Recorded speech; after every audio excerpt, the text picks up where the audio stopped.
Okay, so I want to start today's deep dive with a number that, honestly, it made me physically recoil. Oh, I think I know the one you're talking about. Yeah, it's rough. Welcome to the deep dive, everyone. I'm your host, and I'm joined, as always, by our resident expert. Today, we are unpacking a technical breakdown of the Open Spec framework. Glad to be here. And yeah, that statistic is definitely a wake-up call. Right, so for everyone listening, the usual sales pitch for AI coding tools, right? The whole 10x developer thing, shipping at the speed of thought, all that good stuff. Which sounds great on paper. Exactly. Yeah. But there's a very specific, very dark side to that speed that nobody really seems to be talking about. It's the classic move fast and break things mantra, but applied to the actual structural integrity of the software itself. Right. So check this out. The source material notes that since 2022, which is basically the dawn of the Copilot era, right? Yeah.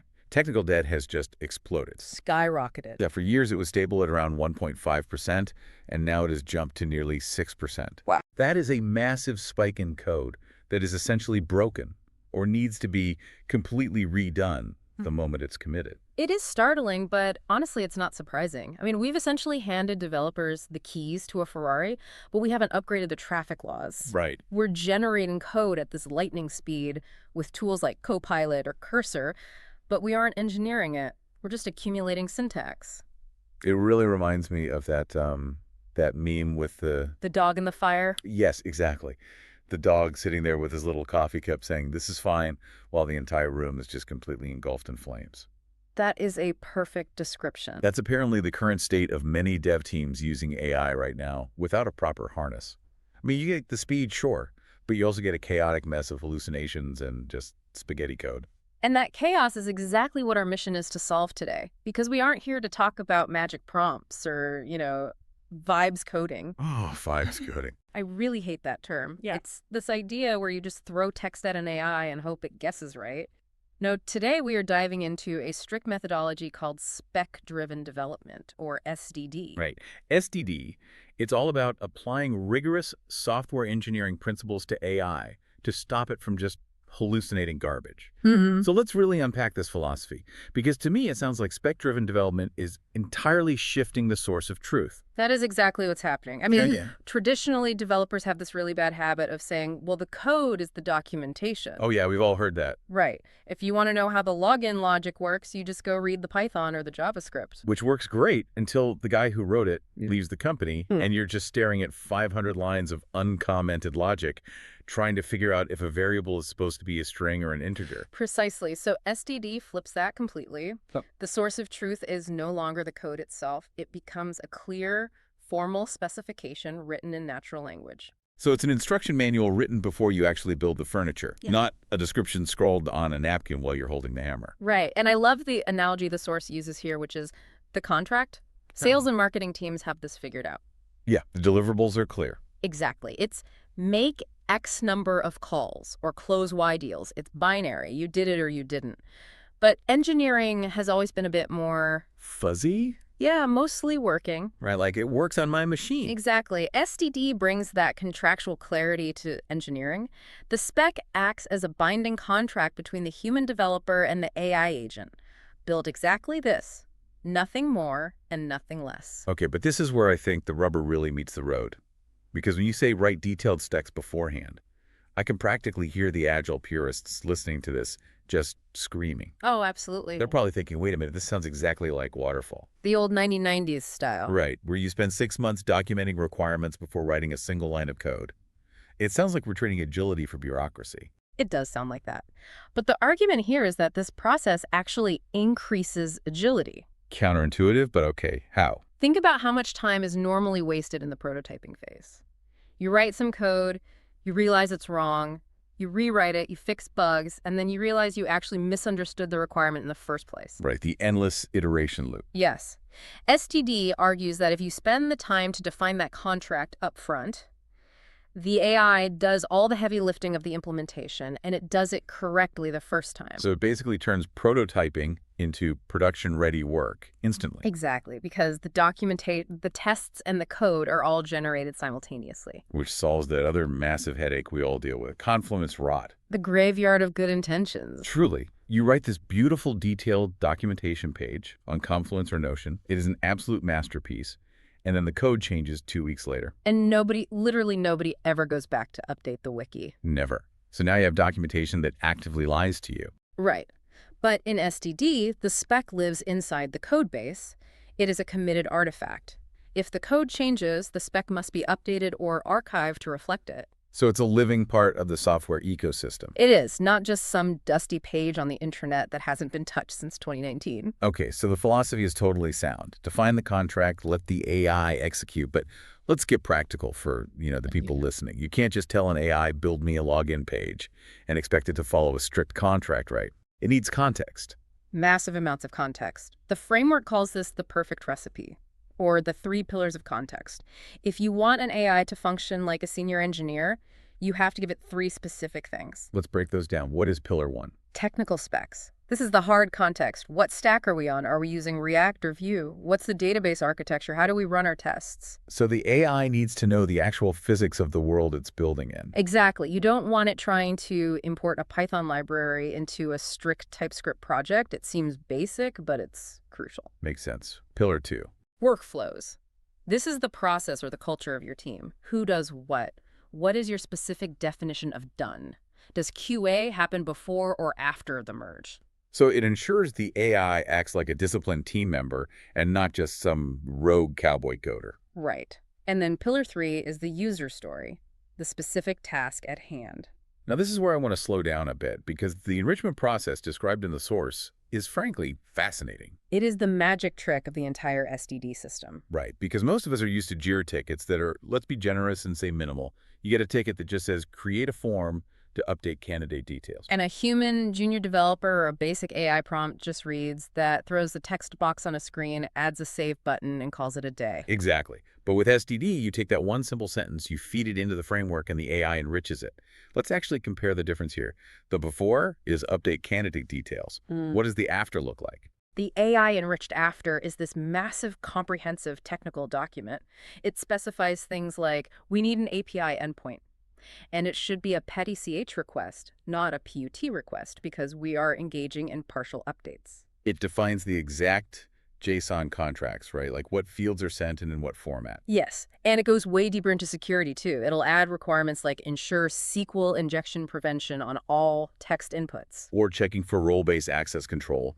Like, can a manager edit this profile or is it restricted to just HR? And error handling. It dictates that if the candidate ID isn't found, you return a 404 status code, not a general 500 error. It even flags accessibility standards, which blew my mind. Like adding ARIA labels for screen readers. It essentially forces the answering of every single architectural question before a single line of code is written. And that is the major shift for the human. Your job is no longer to write the petty CH request. Your job is to read that enriched plan and say, yes, that is exactly what we need. Or no, actually, let's make that a PUT request. You are verifying the plan, you aren't doing the plumbing. Exactly. Okay, so we've enriched the story.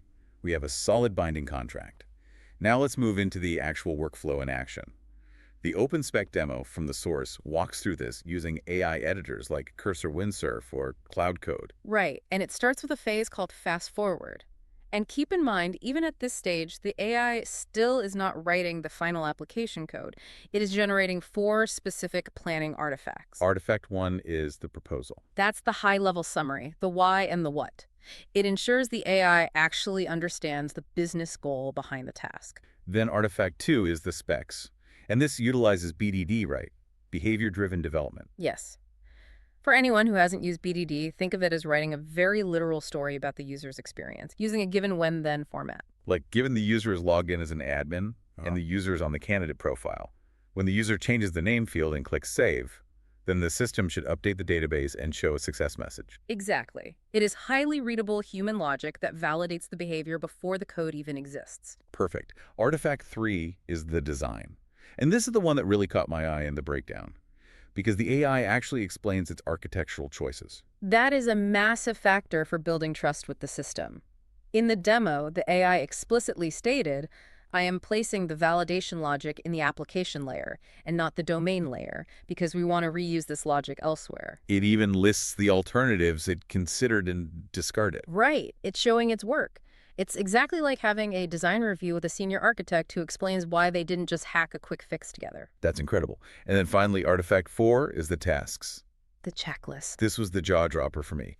A relatively simple form task resulted in a hyper-granular checklist of over 130 individual checkoff items. Which sounds completely excessive until you actually read through them. I did read them. And it's Yeah. not just write the front-end code. It's incredibly specific items like create the unit test file named candidateservicetest.ts, import the validation library, add a specific linting rule exception, update the readme.mmd with the new API signature. It is capturing all the cognitive load that human developers usually gloss over or forget. We forget the linting. We forget to update the README. The AI breaks the entire job down into these atomic bite-sized units. So now and only now, after all that planning, do we hit the apply button. The AI has the proposal, the specs, the design, and this massive checklist. Now it finally starts coding. And it does it using strict TDD, test-driven development. So it writes the test first. It says, I expect this function to return a success code. Then it runs the test. And obviously it fails. Because the code doesn't exist yet. You get a red light. Then it writes the actual implementation code to make that specific test pass green light. It's a very tight, very disciplined loop. Now, I want to bring up the self-correction anecdote from the source material because I think this is where the difference between a standard chatbot and an actual autonomous agent really shines. The AI in the demo was building a feature to fetch an employee list for an interview form dropdown. Right. It was following its carefully laid out plan. It tried to call the endpoint/AP/employees. And it got a 404 error. The endpoint simply didn't exist in the backend.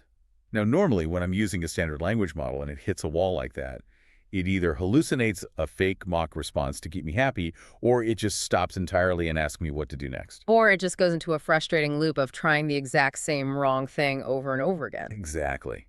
But this Open Spec system, it actually paused. You could see it thinking in the logs. It analyzed the 404 error.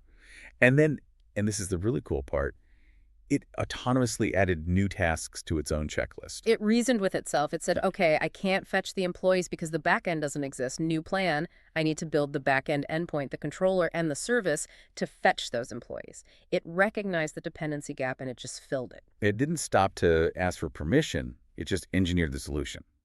It feels like a truly pivotal moment. It's not just blindly following instructions anymore. It is actively solving problems within the boundaries of the contract it agreed to.